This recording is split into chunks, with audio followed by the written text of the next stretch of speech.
नमस्कार फ्रेंड्स, आजच्या व्हिडिओमध्ये आपण एसे संदर्भामध्ये माहिती बघणार आहोत. एसे कसा लिहायचा, एसे निबंध इंग्लिशमध्ये. ठीक आहे, नेमकं काय आवश्यक असते, कुठल्या टिप्स आपल्याला फॉलो करायच्या आहेत. कारण आता 10ची म्हणजे आता जानेवारी चालू आहेत, बरोबर आहेत. तर 10ची 12ची एक्झाम आहे आणि अशा विद्यार्थ्यांना आपल्याला गायडन्स करायचं आहे, मार्गदर्शन करायचं आहे. डिप्रेशनमध्ये यायचं नाही, एकदम विचार करायचा नाही. मायनोटली जे ॲक्च्युली तुम्हाला प्रॅक्टिससाठी एसे दिलेले असतील, ठीक आहे, तर त्याच याच्यावरून आपल्याला लिखाणाची प्रॅक्टिस करा. अजूनही वेळ आहे, वेळ गेलेली नाही आहे. आणि हा जर वेळ तुम्ही प्रॅक्टिससाठी यूज केला तर कुठलाही टॉपिक येऊ द्या ना, तुम्ही आरामात लिहू शकता. ठीक आहे, हार्डली कमी वेळेमध्ये जास्त आयडियाज तुम्हाला त्या ठिकाणी मांडावं लागतं. मी सांगितलं पॅरा करूनच त्या ठिकाणी लिहायचं आहेत. नाहीतर मग एका ठिकाणाहून चालू केलं आणि पूर्ण एंड होईपर्यंत तुम्ही पॅरा करणार नाही तर त्या व्यक्तीला काही समजून येणार नाही. कारण विद्यार्थी काय होते, जशी जशी एक्झाम जवळ येते तसं त्यांना अभ्यास करावासं वाटत नाही. मग अशा विद्यार्थ्यांना शॉर्टमध्ये नेमक्या महत्त्वाच्या टिप्स आपल्याला द्यायच्या आहेत. त्या कोणत्या आहेत, त्या काय आहेत, त्या आपल्याला आता आजच्या व्हिडिओमध्ये माहिती करून घ्यायच्या आहेत. तर फ्रेंड्स, व्हिडिओ स्किप न करता पूर्ण बघा. आणि जे विद्यार्थी 10th आणि 12thमध्ये आहे त्या विद्यार्थ्यांपर्यंत शेअर करा. चला तर सुरू करूया. या एसेसाठी, निबंधासाठी इंग्लिशमध्ये लिहिताना काय महत्त्वाचं आहे, काय लक्षात आपण ठेवायला पाहिजे. जसं बघा, पहिली टिप्स आहे, an essay is a test of language of the system of expressing the ideas, handwriting, spelling, grammar, capabilities of furnishing the views on the topic. ठीक आहे, काय म्हणते, निबंध एक भाषेची एक टेस्ट आहे. ठीक आहे, एक परीक्षा आहे की भाषा कशा प्रकारे तुम्ही ती समजून घेतली आहे, कशा प्रकारे तुम्हाला लिहिता येते, मांडता येते तुमचे विचार. ठीक आहे, हा एक पार्ट आहे. ठीक आहे, एसे लिहिण्याचा. एक्सप्रेसिंग आयडियाज म्हणजे कुठलाही विद्यार्थी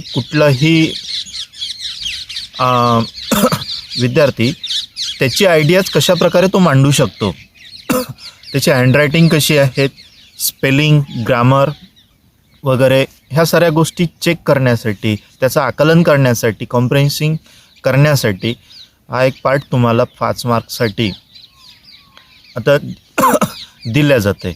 ठीक आहे, तर ह्या 4-5 गोष्टी ज्या मी सांगितल्या तुम्हाला, कोणत्या, आयडियाज, हँडरायटिंग, स्पेलिंग, ग्रामर आणि त्याची कॅपेबिलिटीज म्हणजे क्षमता, हे जाणून घेण्यासाठी, हे समजून घेण्यासाठी या विद्यार्थ्यांना रायटिंग स्किलचा पार्ट दिला जातो. ठीक आहे, तर बघू नेमकं काय आहे. तर essay is divided into 3 parts. Actually हा जो निबंध आहे ना, 3 पार्ट्समध्ये डिव्हाइड आपल्याला करावा लागतो किंवा करता येतो. ठीक आहे, तर कसं काय, पहिलं इंट्रोडक्शन, बॉडी आणि कन्क्लुजन. इंट्रोडक्शन, बॉडी आणि कन्क्लुजन. फ्रेंड्स, विद्यार्थी मित्रांनो, बघा, निबंध लिहितेवेळी आपल्याला हेच असते की आपल्याकडे लिहायचं कसं किंवा शब्दकोश आपल्याकडे नसतो आणि मांडायचं कसं. कारण अगोदरच खूप सारं टेन्शन विद्यार्थ्यांवर असते आणि ते विद्यार्थ्यांवर टेन्शन असल्यामुळे त्यांना आपल्या आयडियाज मांडता येत नाही. एकदम रिलॅक्स राहायचं निबंध लिहितेवेळी. ज्या टॉपिकशीन दिलं, आता मी तुम्हाला सांगतोच नेमकं कोणते टॉपिक आहे, तर ज्या टॉपिकशीन दिलं त्या टॉपिकशीन आपल्याला माइंडली थोडा तरी विचार आपल्याला करता येईल. किंवा आपण भरपूरसे पेपर जर सॉल्व केले जर असेल तर आयडियाज तुम्हाला नेमकं आल्याच असतील. ठीक आहे, तर बघा, 3 पार्टमध्ये त्या एसेचं आपल्याला हे करायचं आहे, सेपरेशन करायचं आहे. जसं इंट्रोडक्शन, बॉडी आणि कन्क्लुजन. ओके, जसं बघा, in introduction you can express number of facts, basic information related to the topic. जो काही ॲक्च्युली टॉपिक तुम्हाला दिलेला आहे, तर तुम्हाला काय करायचं आहे, बेसिक आणि जे काही महत्त्वाच्या फॅक्ट्स आहेत, त्याच्या बाबी आहेत, त्या टॉपिकशी संबंधित, त्याच तुम्हाला काय करायच्या आहे, मांडायच्या आहे त्या ठिकाणी. Next, there should be near about 10 lines of introduction in which all facts must be in brief, easy to understand and related to the topic. ठीक आहे, जास्त आपल्याला त्या फॅक्ट्स मांडायच्याच नाही आहे. फक्त 10, 5, 7 जे तुमची कॅपेबिलिटीज आहे, क्षमता आहे, त्यानुसारच महत्त्वाच्या मांडा, खऱ्या मांडा, पण योग्य त्या मांडा, आहे ना. पानसटपणा तिथे करायचं नाही आहे. ठीक आहे. कारण आपल्याला दुसरा व्यक्ती आपला तो एसे चेक करून आपलं आकलन करून काय करणार आहे, मार्क्स देणार आहे की नाही. नक्कीच चांगलं लिहिलं आहे, कारण त्याला पूर्ण एसे वाचायची वेळच नसते. त्या 10 फॅक्ट्समध्ये 10 ओळीमध्ये तुम्ही काय मांडलं आहे ना तेच त्याला समजून येतं. ठीक आहे. आणि मग अतिशय चांगला जर असेल तर नक्कीच त्यालाही त्या व्यक्तीलाही त्यातून काही शिकायला भेटत असेल तर काय करता येतो, मग त्या ठिकाणी पूर्ण एसे रीड करतो. ठीक आहे. आणि विशेष म्हणजे ग्रामॅटिकल स्पेलिंग, ठीक आहे, त्या साऱ्या गोष्टीचं त्यालाही सुद्धा काय करावं लागते, चेक करावं लागते. मग त्या गोष्टीकडे आपल्याला लक्ष देता आलं पाहिजे. बरोबर.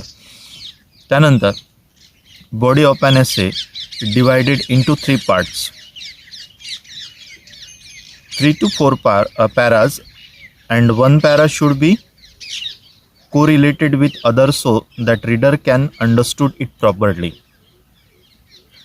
पॅराग्राफ शॉर्ट असायला पाहिजे जेणेकरून रीड करते वेळी सुद्धा त्याला नेमकं काय याला मांडायचं आहे, काय याला लिहायचं आहे ते पटकन वाचणाऱ्याला समजलं पाहिजे. ठीक आहे. Different components of topic should be join together so that continuity of language seen in an एसे.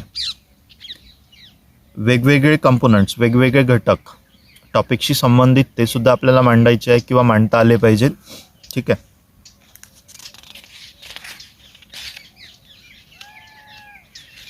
हे टॉपिक्स जे आपण आता ॲक्च्युली नेमकं पार्ट सांगत आहोत, कोणते कोणते नेमके टॉपिक्स तुम्हाला येणार आहे त्याबद्दल आपण चर्चा नक्कीच करू. पण सिस्टमॅटिकली आपल्याला मांडता आलं पाहिजे याचा विचार पहिले आपल्याला करायचा आहे. अजूनही आपल्याला एसे जर लिहिता येत नसेल तर नक्कीच हा व्हिडिओ तुमच्या खूप कामाचा आहे. ठीक आहे. तर conclusion part should be drawn from the main topic. It is near about 4 to 5 lines. It must be effective because it is end of the essay. Conclusion part should be drawn from the main topic. जो सुरुवातीला आपण actually इंट्रोडक्शनमध्ये जो काही महत्त्वाचे points जे काही सांगितले होते किंवा मांडले असाल ते पॉईंटचा उल्लेख एंडिंगला सुद्धा कन्क्लुजनमध्ये आला पाहिजे. याचा आपल्याला विचार करायचा आहे किंवा हे पार्ट लक्षात ठेवायचं आहे. Total essay should be free from grammatical mistakes. हां, पूर्ण जो एसे तुम्ही मांडलेला आहे 1 page 1.5 page whatever that, grammatically mistake नाही पाहिजे, up to date up to correct पाहिजे. ठीक आहे. Simple and brief sentence make an essay effective. Simple and brief sentence, साधं आणि शॉर्टमध्ये काय करायचं आहे, आपले विचार परिणामकारक मांडायचे आहेत जेणेकरून वाचणाऱ्याला समजायला आलं पाहिजे. Students on language should be use instead of copy the book. Students on language. यासाठी रीडिंग जास्त पाहिजे आणि रायटिंग जास्त पाहिजे. विद्यार्थ्यांनी पुस्तकी लँग्वेजपेक्षा स्वतःची जी लँग्वेज आहे ना त्याचा उल्लेख जास्त करायला पाहिजे. सर्वात महत्त्वाचा पॉईंट आहे. कारण विद्यार्थी काय करतं, माझं चुकलं नाही पाहिजे म्हणून जास्त पुस्तकात असते किंवा कुठल्याही ठिकाणी असते त्याचा उल्लेख जास्त करते. ठीक आहे. तर सर्वात महत्त्वाचा पॉईंट सर्व विद्यार्थ्यांसाठी लक्षात ठेवा की तुम्हाला एसे जर लिहायचा जर असेल तर स्वतःची लँग्वेज, स्वतःचे विचार त्या ठिकाणी सर्वात जास्त मांडा, म्हणजे गुण तुम्हाला सर्वात जास्त देईल. ठीक आहे. पुस्तकी लँग्वेज नाही, बुक लँग्वेज यूज करायची नाही. ठीक आहे. Quotations, idioms, phrases can be use if related to the topic.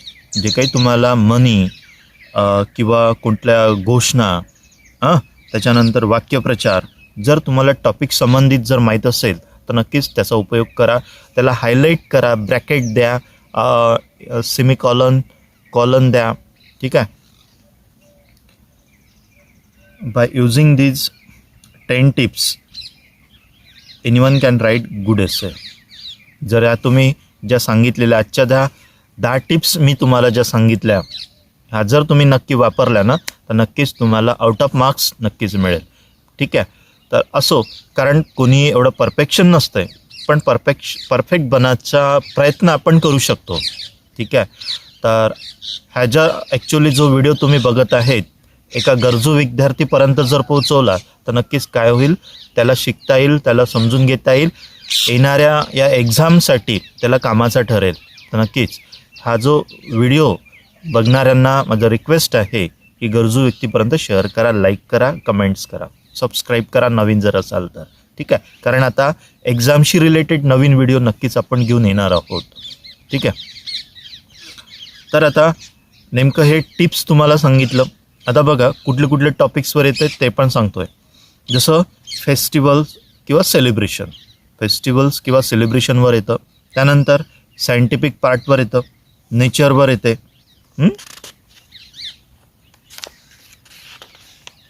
Visit incident, national problems, social evils, imaginary essay, autobiography, great persons of India, others, family letter नाही sorry. ठीक आहे. तर हे जे पार्ट्स मी तुम्हाला सांगितले, great persons of India, others, autobiographer, imaginary essay, national problems, social evils, visit incidents, nature, scientifics, festival, celebrations, ह्या टॉपिक्समधूनच तुम्हाला एखादा एसे विचारला जाईल. जगापेक्षा बाहेर दुसरं काहीच दिल्या जात नाही. म्हणून इंट्रोडक्शन, बॉडी आणि कन्क्लुजन या 3 पार्टमध्ये आपल्याला काय करायचं आहे, तो टॉपिक डिवाईड करायचा आहे. लक्षात ठेवा. ठीक आहे. आणि तुम्हाला मी ह्या 10 टिप्समध्ये कसा मांडायचा, काय करायचा ते पण सांगितलं. ठीक आहे. आणि विद्यार्थी मित्रांनो, तुम्ही जर म्हणाल की जे आता मी टॉपिक तुम्हाला सांगितलं जसं नेचरवर आहे, सायंटिफिकवर आहे, फेस्टिवल सेलिब्रेशनवर आहे, तर एक टॉपिक तोही घेऊन आपण या ठिकाणी तुमच्यापर्यंत तो व्हिडिओ पोहोचवू, जेणेकरून तुम्हाला सपोर्ट होईल, मदत होईल. माझा उद्देश हाच आहे की माझ्या व्हिडिओच्या माध्यमातून तुम्हाला नवीन काहीतरी शिकता आलं पाहिजे. ठीक आहे. तर या ठिकाणी आपण थांबूया. व्हिडिओ कसा वाटला नक्कीच सांगाल.